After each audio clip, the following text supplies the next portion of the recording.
অনন্ত মহারাজ কোচবিহারের স্বঘোষিত মরা মরা হাঁস, আমরা বলি মরা হাঁস, এই অনন্ত মরা হাঁস তার সাঙ্গপাঙ্গ ভক্ত সমর্থক কিছু পালিত কুকুর যাদেরকে পোষে রোজ বিস্কুট দেয় তাদেরকে দিয়ে নেতাজিকে অপমান করে চলেছে সোশ্যাল মিডিয়াতে প্রতিনিয়ত। তার বিরুদ্ধে আমাদের প্রতিবাদ। এবং এটাও আমি বলবো, বিজেপির রাজ্য সভাপতি শ্রমিক ভট্টাচার্য সম্মানীয় ব্যক্তি, আমরা ভাবতাম ওনাকে, এখনো ভাবি, কিন্তু নেতাজিকে নিয়ে উনি যে মন্তব্য করেছেন বিতর্কিত, তার জন্য ওনার ক্ষমা চাওয়া উচিত। নেতাজি মূর্তির নিচে দাঁড়িয়ে নেতাজির পা ধরে ক্ষমা চাওয়া উচিত। আর অনন্ত মহারাজকে আমাদের দাবি, রাজ্যসভা থেকে, গণতন্ত্রের যে পবিত্র মন্দির উচ্চকক্ষ রাজ্যসভা, সেখান থেকে বহিষ্কার যাতে করে বিজেপি, সেটাও আমাদের দাবি থাকবে ভারত সরকারের কাছে, রাজ্যের সরকারের কাছে। মাননীয় মুখ্যমন্ত্রী, দেশের প্রধানমন্ত্রী, ভারতবর্ষের স্বরাষ্ট্রমন্ত্রীকে অনুরোধ করব, যারা কন্টিনিউ এই নোংরামিটা চালাচ্ছে তাদের বিরুদ্ধে আইনত ব্যবস্থা নিতে হবে, তাদেরকে জেলে ভরতে হবে। ভারতবর্ষের প্রধানমন্ত্রীকে নিয়ে অপমান করলে, তার ছবি বিকৃত করলে, মুখ্যমন্ত্রীর ছবি বিকৃত করলে, সেটা যদি অপরাধ হয়, অবশ্যই অপরাধ। এই ধরনের জঘন্য নোংরামি আমরা সমর্থন করি না। তাই বলে নেতাজিকে অপমান করলে ছাড় দেওয়া হবে, তাদেরকে ছেড়ে রাখা হবে।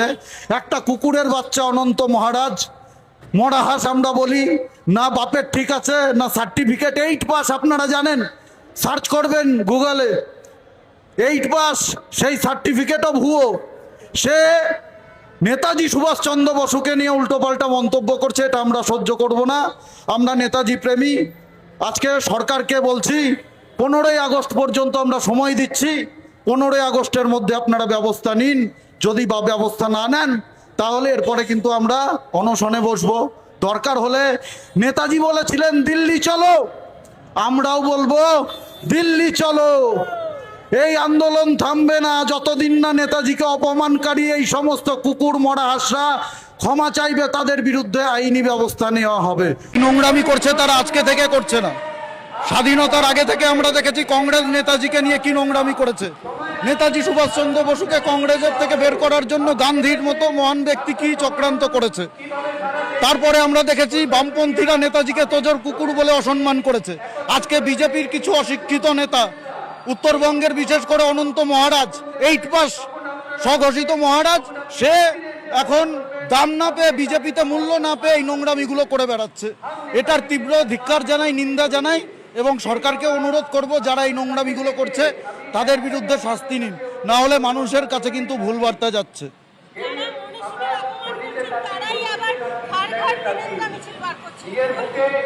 কে করেছেন আপনি বলুন আমাকে, মনীষীকে? বিজেপি সরকার অপমান করেছে নেতাজিকে।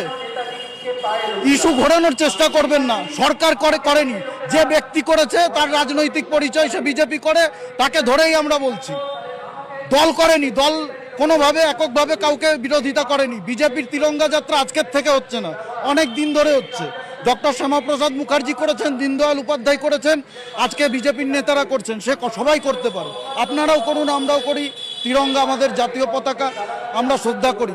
কিন্তু নেতাজির অপমান যে ব্যক্তিরা করছে, এই অনন্ত মহারাজকে বিজেপি পাত্তা দেয় না।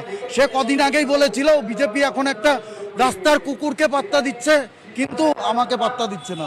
তো রাজনীতিতে প্রাসঙ্গিক হওয়ার জন্য আজকে এই মন্তব্যগুলো অনন্ত মহারাজ করছে। এই সরকার স্বাধীনতার পর থেকে আর কোনো সরকার নেতাজিকে এত সম্মান দেয়নি। দিল্লির ইন্ডিয়া গেটে নেতাজির যে মূর্তি, এই সরকার করেছে। আমাদের রাজ্যের বর্তমান মুখ্যমন্ত্রী নেতাজির চেয়ারকে যেভাবে সম্মান দিয়েছে, এর আগে কেউ দেয়নি।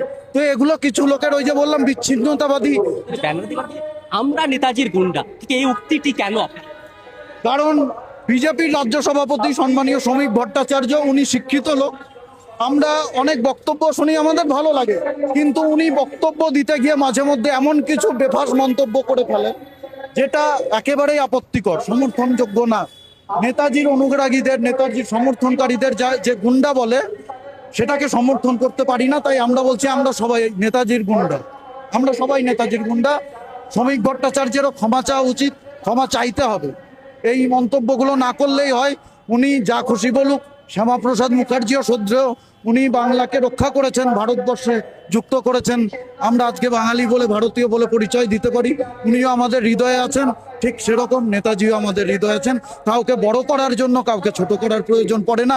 যারা এটা করে তাদের মানসিকতাটা ছোট। একদিকে যেমন দেখা যাচ্ছে যে সাংসদ অনন্ত মহারাজ তিনি কুরুচিকর আক্রমণ করছেন, অপরদিকে সোশ্যাল মিডিয়া জুড়ে কেউ পক্ষও নিচ্ছেন, কেউ বিপক্ষও নিচ্ছেন। বিষয়টা ঠিক এখানেই থেমে থাকছে না, যেমন একদিকে রাজবংশী ভার্সেস বাঙালি দেখানো হচ্ছে, না আসলে কি কোথাও গিয়ে মনে হচ্ছে যে বাংলা ভাগের একটা গভীর চক্রান্ত চলছে? নিশ্চিতভাবে চক্রান্ত চলছে, আর এই চক্রান্ত আজকে থেকে চলছে না। আপনারা জানেন, ইতিহাস ঘেটে দেখুন, কিছু বিচ্ছিন্নতাবাদী সংগঠন রয়েছে যারা এর আগেও রক্তাক্ত করেছে উত্তরের মাটিকে, যারা নিরীহ মানুষকে বন্দুক হাতে তুলে মেরেছে। তারা আজকে ভদ্রতার পোশাক পরে সভ্য সমাজে এসে মানুষের সঙ্গে মিশে এই জঘন্য চক্রান্ত করছে, নেতাজিকে নিয়ে নোংরামি করেছে। বাঙালি এবং রাজবংশীদের মধ্যে যে ঐক্য রয়েছে, সেই ঐক্য ভেঙে দিয়ে তাদের মধ্যে বিভেদ লাগিয়ে দিয়ে উত্তরবঙ্গকে আলাদা করতে তাদের রাজনৈতিক স্বার্থ রয়েছে, তাদের ব্যক্তিগত স্বার্থ রয়েছে। এই চক্রান্ত আমরা সফল হতে দেব না। এখন অব্দি রাজ্যের সরকার বা বিজেপি কোনো রকম ব্যবস্থা গ্রহণ করেনি। কোথাও গিয়ে কি মনে হচ্ছে যে দিল্লি থেকে নির্দেশ আসেনি বলেই বঙ্গ বিজেপি চুপ করে বসে রয়েছে বা ব্যবস্থা নিতে পারছে না? এখানে দিল্লির সরকারকে এবং রাজ্যের সরকারকে আমরা অনুরোধ করছি, আপনারা ব্যবস্থা নিন, এই বিষয়টাকে খুব গুরুত্ব সহকারে দেখুন। হয়তো আপনাদের চোখে এখনো পড়েনি, আপনাদের কান পর্যন্ত এখনো বিষয়টা পৌঁছায়নি। আপনাদের মাধ্যমে, মিডিয়ার বন্ধুদের মাধ্যমে বলবো, সরকার দেখুক। কারণ এই সরকার স্বাধীনতার পর থেকে আর কোনো সরকার নেতাজিকে এত সম্মান দেয়নি। দিল্লির ইন্ডিয়া গেটে নেতাজির যে মূর্তি, এই সরকার করেছে। আমাদের রাজ্যের বর্তমান মুখ্যমন্ত্রী নেতাজির চেয়ারকে যেভাবে সম্মান দিয়েছে, এর আগে কেউ দেয়নি। তো এগুলো কিছু লোকের, ওই যে বললাম, বিচ্ছিন্নতাবাদী যারা বলছে বিজেপি ক্ষমতায় আসার পরে এখন একটা কুকুরকে দাম দেয় কিন্তু আমাকে দাম দেয় না, তারা এখন কি বলবো, নিজেদের রাজনৈতিক ভবিষ্যৎ যার দেখছে যে বিলীন হয়ে যাচ্ছে, শেষ হয়ে যাচ্ছে, তো সেটাকে আঁকড়ে ধরার জন্য, নিজেদেরকে প্রচারে আনার জন্য এই নোংরামিগুলো করছে। এই অনন্ত মহারাজকে কে চিনতো? কেউ তো চিনতো না। অনন্ত মহারাজকে, নেতাজিকে নিয়ে এই বিতর্কের আগে কজন চিনতো পশ্চিমবঙ্গে? আজকে এই বিতর্ক করেছে, তার জন্য কিছু মানুষ হয়তো চিনছে। তো এইগুলো করে লাভ হবে না। নেতাজির হাজার হাজার অনুগামী আছে, ভক্ত আছে, তারা এর বিরুদ্ধে প্রতিবাদ করবে। এবং সরকারকেও অনুরোধ করব, রাজ্যের মুখ্যমন্ত্রীকেও অনুরোধ করব, এটা গুরুত্ব সহকারে দেখুন। কারণ সাধারণ মানুষের কাছে একটা ভুল বার্তা যাচ্ছে যে এর পেছনে হয়তো সরকারের সমর্থন রয়েছে, পরোক্ষভাবে মদত রয়েছে, কিন্তু এটা আমরা মনে করতে চাই না। কিন্তু আপনারা যদি নীরব থাকেন, আপনারা যদি অ্যাকশন না নেন, তাহলে কিন্তু মানুষ এটা মনে করে নেবে।